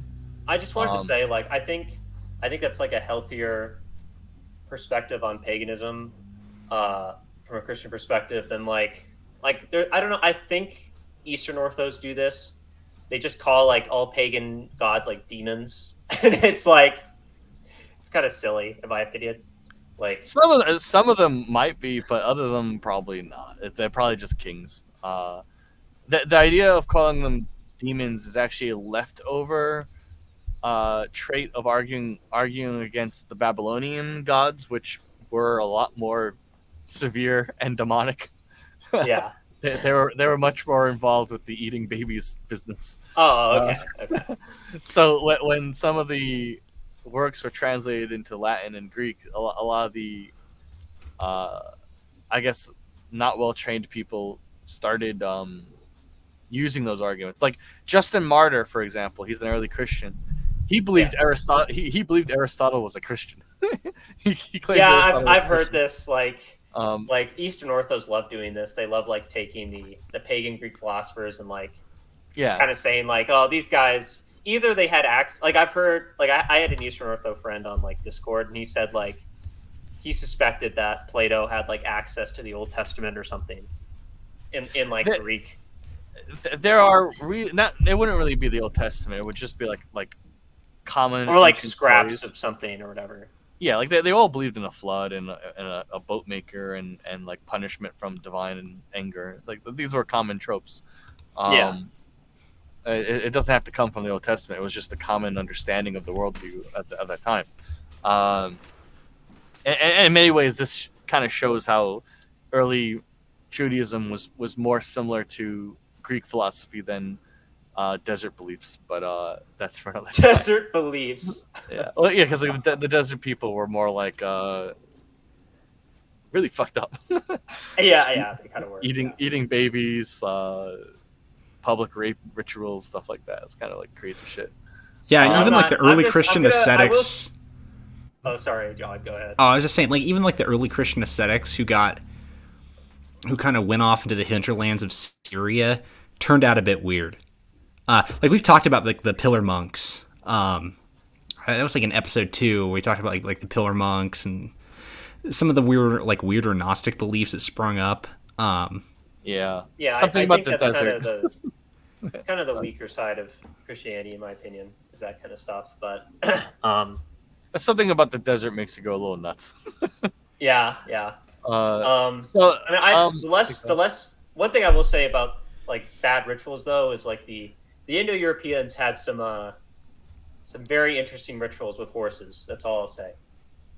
yeah, did they burn them or something? No, do not Google, do not watch Survive the Drives video on Indo-European horse rituals. Oh no. I'm not even gonna describe what happens. Not even gonna. Well, I know there were a lot of weird things that happened, but if it do be like that. It do be like that though. It do. Yeah, I mean, like the fact that a lot of the pagan gods have the same names as the sons of Noah leads me to believe that they were ancient kings. In the Greek mythological, well, in the Greek philosophical tradition, this is known as the Panchaea mythos. If you've heard of it. I haven't. The Panchaea, well, if you've played Deus Ex Machinima or Human Revolution, they kind of reference it with that Panchaea base. Panchaea was the legendary island that was supposedly found in the east. It's very vague when it's talked about, but like this island in the east that had the tombs of the gods, and it was considered proof by the Stoics and a few other philosophers as evidence that the gods were kings of old, and that they were men, not gods, or rather, they were men beseeched by divine powers. They weren't themselves gods. And the Panchaea mythos became this like kind of like claim of a truly ancient kingdom. In many ways, it was remembered as itself a kind of myth, but like everybody just believed it was like somewhere east. So somewhere east, there was an island named Panchaea that had the tombs of Zeus and Hera and all the other gods. Some people claim to say this was Socrates. I forget the name of the island off of Yemen. Oh, Socotra. Socotra, yeah. Socotra. Yeah. Some people claim it was Sri Lanka, somewhere out there. Sri Lanka was the site of the great battle of Rama against his enemies. That may have been partially inspiration for some of the Indo-European myths. It's not clear. Like a great ancient battle between men and beasts. But anyway, so within the Western tradition, outside of the influence of Judaism and Christianity, there were already stories like these popping up, attempting to understand the gods as men given divine rights rather than as gods themselves. The Panchaea one's the more remembered one. There is an idea of a topic known as Great Pan has died. It's kind of like a rallying call or like it's kind of like a slogan that shows up in some of the ancient works, like in Virgil mentions it, I think. Virgil only references it. He doesn't directly say it. Plutarch directly talks about it. And there's this idea that around the year 30 AD, when Jesus was dying, the ancient oracles in Greece stopped working. They stopped being able to give prophecies. Yeah, I've heard this. Yeah, that's also the year that the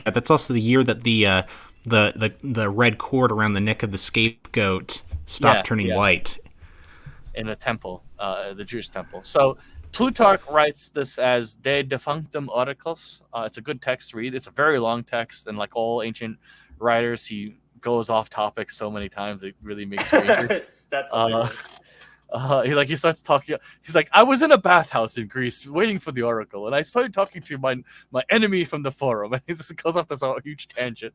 But it's so annoying. Just get on the damn topic, man. But Plutarch writes about it. He talks about he also references the idea that Great Pan has died.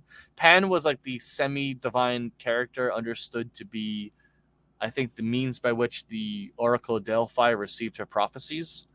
And so when the prophecies stopped, they just assumed this demigod character had died. And then this, in Plutarch's The Oracle Defunctus, he talks about how well if the demigods can die, maybe the gods themselves will die one day too, and they start speculating, oh, gods must live for like 10,000 years and then they must die. They start. It's like a huge distracting tract about the life expectancy of a god and how long should they live before the divine nature dies like anything else. It's a rather depressing book because they go into like the death of the universe and like long-term ideas of how the universe ends, basically. Yeah. It's also really interesting because of that. But and then Virgil. Sorry. Well, I've heard similar stories. Like I'm sure you've heard of this. Like a sailor like was sailing in Greece in the Aegean, and like he like heard a massive cry, and then like he like sails back to Greece, and he's like, I think Neptune just died, and it's like right I've after heard that. Jesus dies. Yeah. I've heard that one. That one actually, that may have been the dream that Pilate's wife had. You might remember from the Bible. Oh yeah, Pilate's wife. Yeah, sure. Pilate's wife had a dream, and tradition says that she saw the death of a god. Okay. And like maybe not the death of Jesus, the death of the gods themselves. And then there's this story by Virgil. And Virgil, it's kind of known that he had a copy of Isaiah because his poems sometimes quote from Isaiah.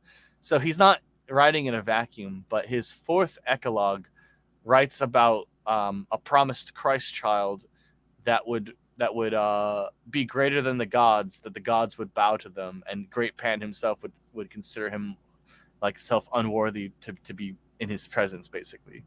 And of course, this is referencing Isaiah's prophecy of the Christ child.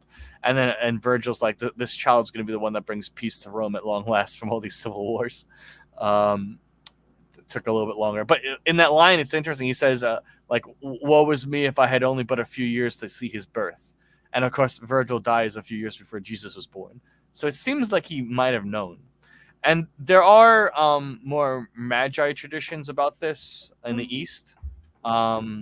In the year, I think it was the year I think it's 1 BC, Jupiter, the planet Jupiter, entered retrograde motion in Virgo and was in Virgo for 9 months. So it was considered by an astrologer that the king, Virgo means virgin, Jupiter is the king. So the son of God, born of a virgin, was about to be born, basically. And that happened in 1 BC.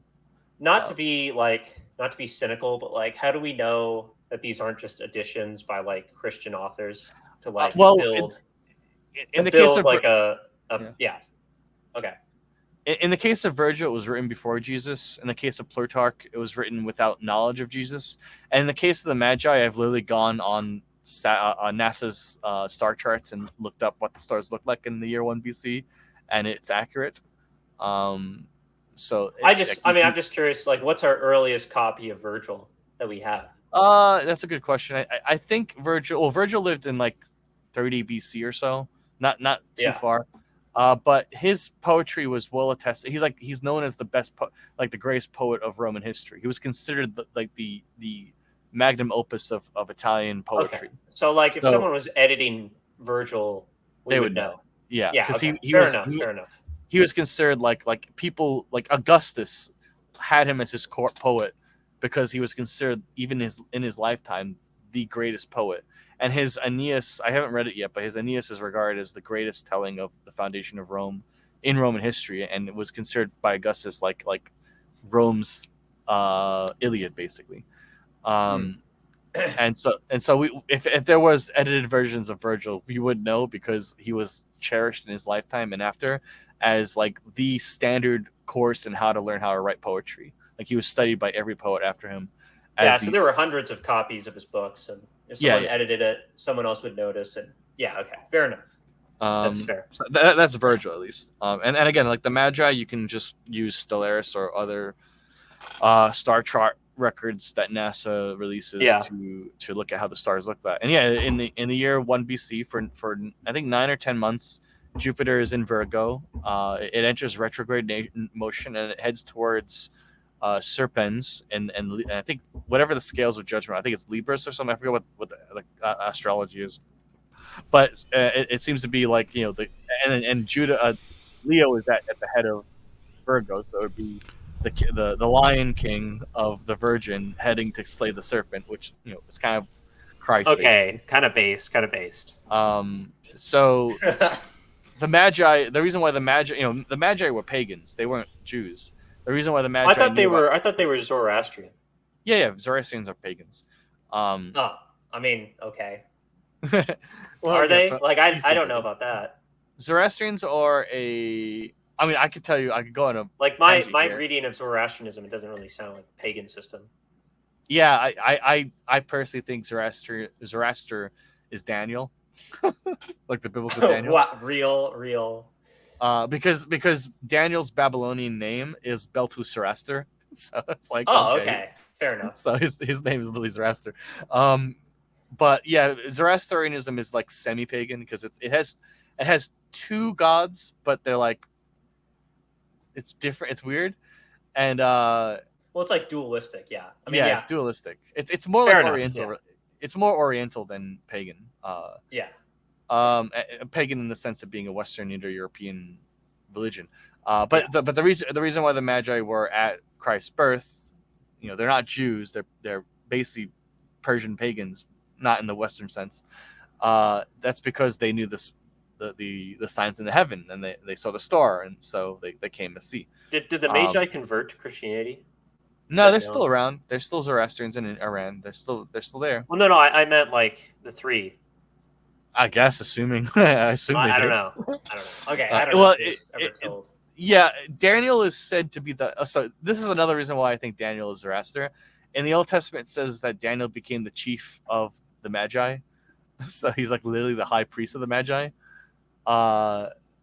And between his name literally being Beltusaraster and Beltu being the name of the god of Babylon, so it's like Beltus saves Zoroaster is his name. Like, okay, so you're literally Zoroaster. Europeans claim Zoroaster comes from like 1500 BC or something, but there's really no archaeological evidence for this at all. There's like the name Ahura Mazda shows up on a cave wall that might date to then, but there's no mention of Zoroaster himself. That's the only evidence they have that Zoroaster lived before the 500s BC. Even the Iranians themselves say this is bullshit and Zoroaster lived in the 500s BC. So I'm going to go with the Iranian source about their own religion, not the European source. But yeah, it seems like Zoroastrians exist in this weird kind of semi-pagan state. And they were led at one point by Daniel in the Old Testament. Daniel never goes back to Israel. He chooses to live out his days in Babylon and the Persian Empire.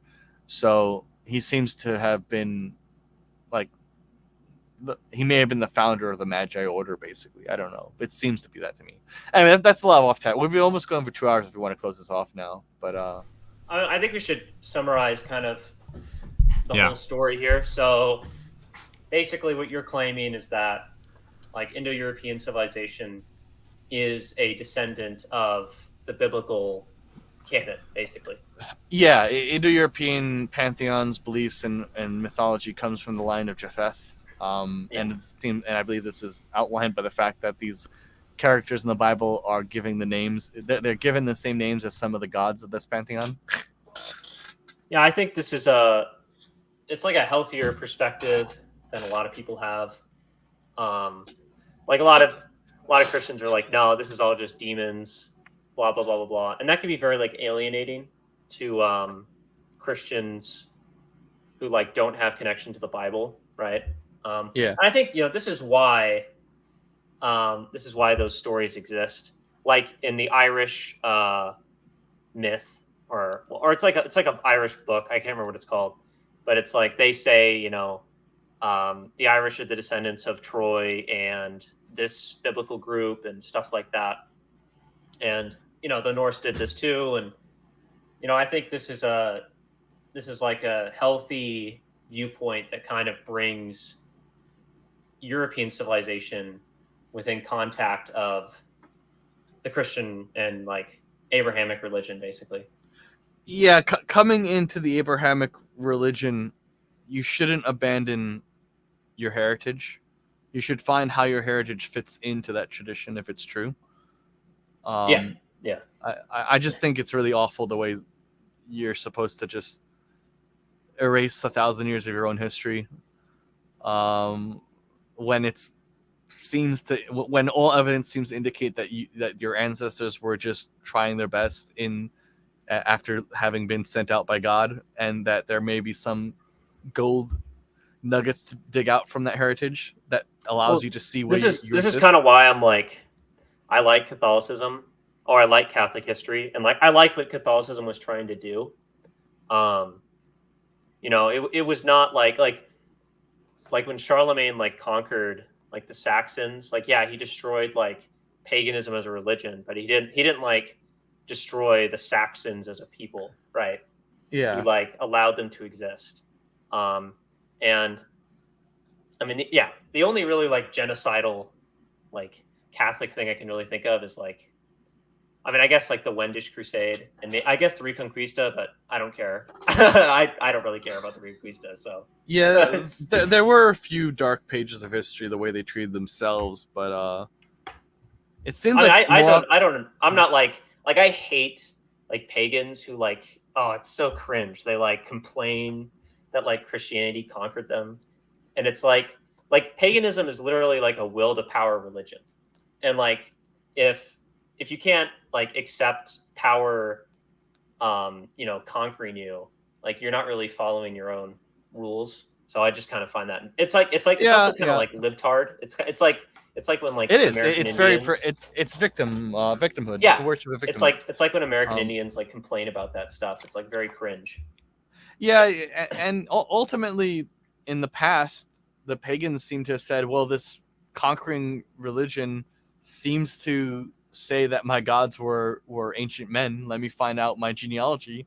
And they kind of just plugged into the church like that, and they didn't have to burn down their heritage. They were allowed to see how their heritage fits into the story of man, or the story of Adam. This is why I like Catholic history. It's like, because like I think Thor is like a saint, which is like, yeah. Oh, I made the image. You see my image about Saint Thor for fun? No, please. I'll post it in the private DM. Yeah, it pissed off a lot of neo-pagans when I made this, but I post it occasionally where I just like I don't debate a pagan. I'm like, Thor converted, bro. Why don't you? I'll put it in the private chat for you. So some people really like the image and they want it as a painting. I don't know.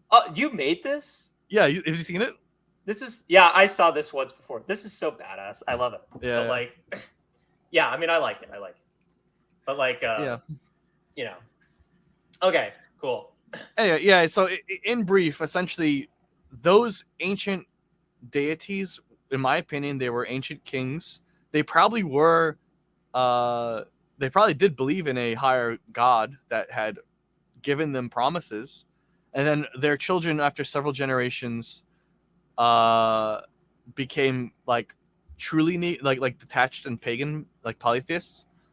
But even within their own tradition, you occasionally have these monotheistic attempts to reform their religions to like, Sol Invictus giving the lower gods his power, right? Like this like central figure. Yeah. It seems like mankind tends to like wave between this idea of a polytheistic view versus a monotheistic view with human agents. And if you look at how it waves out, the higher civilizations tend to view it as more of a monotheistic view with like with like agents that God gives his powers to, and like the more declining powers seem to view it as more like of a raw polytheistic rapey gods kind of view, which is kind of sad. It's like like Zeus is probably Deus Praetor and Jupiter sound sort of similar, but they don't have any like actual linguistic links at all. But who knows? Maybe they're the same person. I don't know. But well, and in Norse religion, it's like Almak Dios, so like that's the high god above all the other gods. So it's like another connection there. But you don't agree with Indo-European linguistics, or what do you mean? Like you don't agree? Like Indo-European linguistic people say like Jupiter. Oh no, yeah, I agree. I agree with that. Agree with that? Okay. Yeah. It's very clear that the Indo-European gods all share similar, developments of the name from India to Greece. Yeah. I was saying the Japheth, the Hebrew name, doesn't seem to have any linguistic links into that, even though it does sound similar. Okay, I see. There is in grammatic history, the evolution from J to J, it does happen. Like occasionally the D will become a J, back and forth. So the idea that dus petar and je petar might be the same, it is valid. I just don't see much link between Semitic and Indo-European languages to allow that. But I see. that has happened in the past where like D and J switch places. Yeah. Okay. Awesome. Anyway, that's my little spiel. Hopefully, it lets you go have fun investigating new thoughts about the origin of people groups. And again, like I always say, does Noah's prophecies of his children come out in history as true? Has history proven it? If so, then maybe how paganism fits into the Christian story, the worldview, might actually be something to investigate. So, one other quick question? Like, who are East Asians? I think they're sons of Canaan. I don't think they're. I think the sons of Ham that understood the fatherly respect. So they followed the rules basically. Yeah, I mean, why do they have such a heavy emphasis on obeying their father? They're trying to avoid Ham's curse. Oh wow. Base, right? Real, 100% real. The Black Samurai thing is actually real. Not all. Okay, not all of Ham's children are black. Just a lot of them are. The Cushites are black. It's reminds me like the Mormon take on black people. Yeah. The Cushites that went south, they're black. The Sinites that come from Canaan, they don't seem to be black. They seem to be like literally yellow. And of course the Japhethites, you have the very light skinned Yavanites that go north, and the rather dark skinned Meds. Yes, the Medoites. Well, yeah, it's interesting if you go farther south in Africa and start looking at like the Khoi people, they have East Asian features. They're not black skinned. They have epicanthic eyes and they have yellow skin. Yeah. I think that the evidence says that the Asians are Ham's children. They're just the light skinned ones that they understand the curse intrinsically, and they emphasize respecting the father because they don't want to be slaves. Well, I like this whole all-encompassing worldview. I like it. Yep. All right, great. Yeah, Anything I guess else, that's John? show over. No, this has been Knights of Dissent, episode 11. Go ahead, hit the like and subscribe, and go follow Ælþemplär's Substack, which will be linked in the description below. Well, one thing, make sure the link isn't is your Substack private? I'll pull the actual link to the Substack, not the publisher link. It'll be fine. All right. Yeah, because Ælþemplär, you sent me a private link. Okay. Yeah. Oh, my bad. It doesn't. I can't open it. It doesn't matter. So. Okay. All right.